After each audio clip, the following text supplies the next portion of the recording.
They have cleared all the wreckage, and they are now sure that there are no more bodies and no more remains on the train. What I'd like to do now is to turn over the microphone to Chief Rubin. The Chief will just reiterate the timeline of events so that we have them once and for all.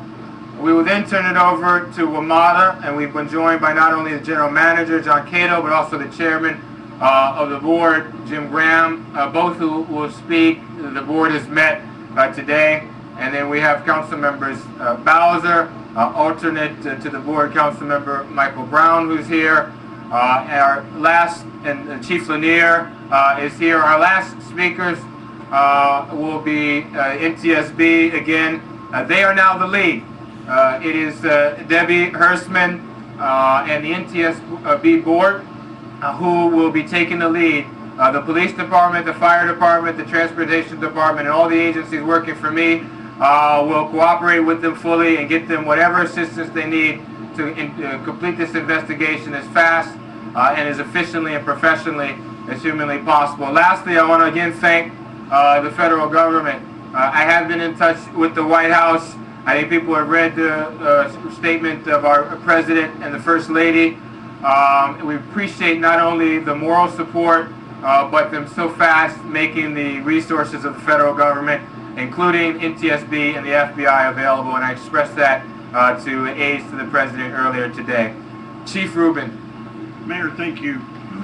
Let me start off by saying that the Fire and EMS Department members, along with all the police agencies and the various agencies that came in to support us, did an absolutely incredible job under really difficult conditions.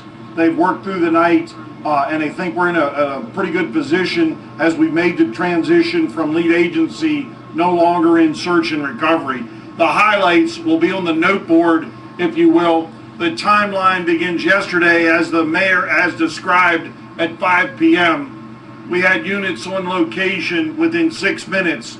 They described a mass casualty incident, beginning to call for more resources and assistance, and it was pretty obvious this was going to be a major national event. The command post was established immediately. We had a command officer on scene to take control and to provide direction and coordination with all the inbound agencies. And again, as the mayor's aptly described, the Fire and EMS Department, as long as there were humans that we were searching or providing treatment for, was our lead agency. The first injury person was transported some 21 minutes later. They were taken to the various hospitals. The last person was transported at 6:51.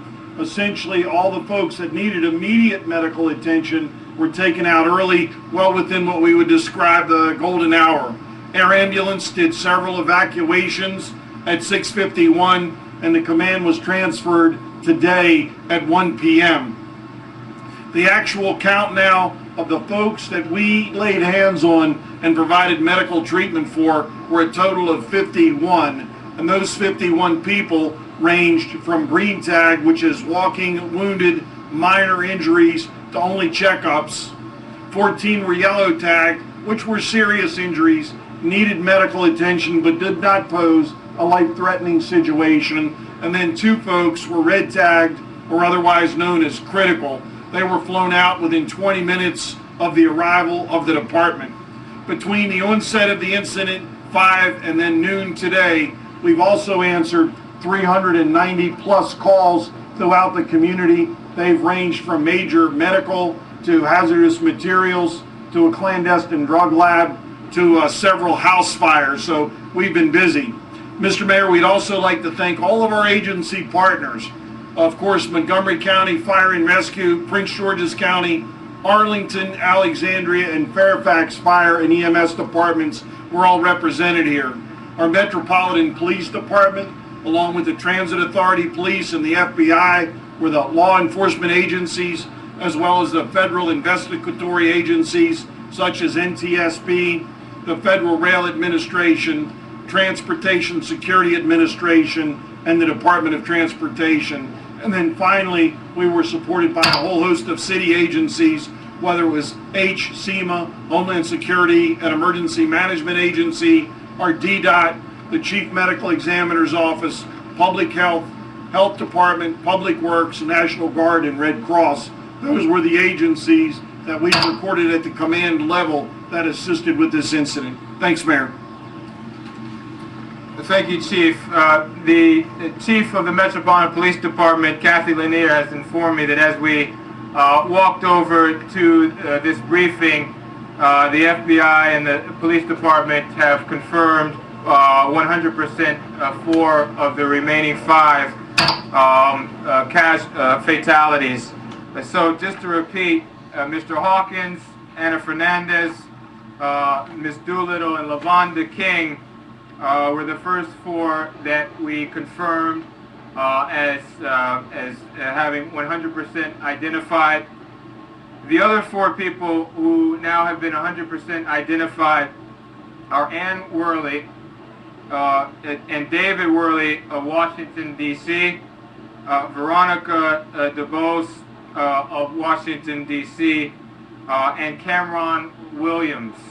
I want to say something specific about Mr. and Mrs. Worley. David Worley, of course, was the leader of the District of Columbia National Guard for the first 2 years of my administration. I had the opportunity to work with him as he commanded the troops here in D.C. and as he sent them off to war. He was as fine a public servant and as dedicated to the United States of America and everything that is great about this country as anyone I have ever met. I've had the opportunity to speak with his successor, General Schwartz, who now commands our National Guard, as well as the Secretary of the Army, Pete Guerin.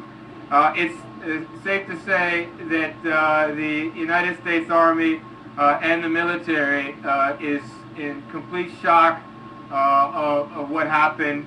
And just like the other 8 victims, including his wife of so many years, Ann Worley, the families of these victims' lives have forever been changed, and we will pray for them. We will give them whatever support we need, and as a city, give them all the resources they need to try and begin the healing process.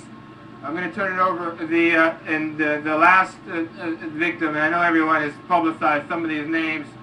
We just apologize, but we stand firm that we cannot, as a government, go forward with 100% identification until all of the fingerprints or dental records have been analyzed and tested, and that's the case of our 9th victim. Once that's released by the police department, FBI, they will send that name out to the public. General Manager Cato.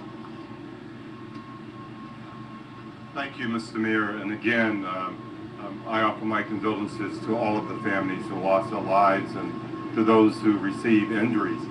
I also would like to thank Chief Rubin for his quick response to this event and to this crash, and his first responders and all the support from all of the jurisdictional first responders, fire departments, and paramedics. Also like to thank the Chief Kathy Lanier for her support from a law enforcement standpoint and what has occurred here. From the standpoint of this investigation, as communicated before, the responsibility now rests with the National Transportation Safety Board. And it is our position that they will take the leadership role and they will communicate any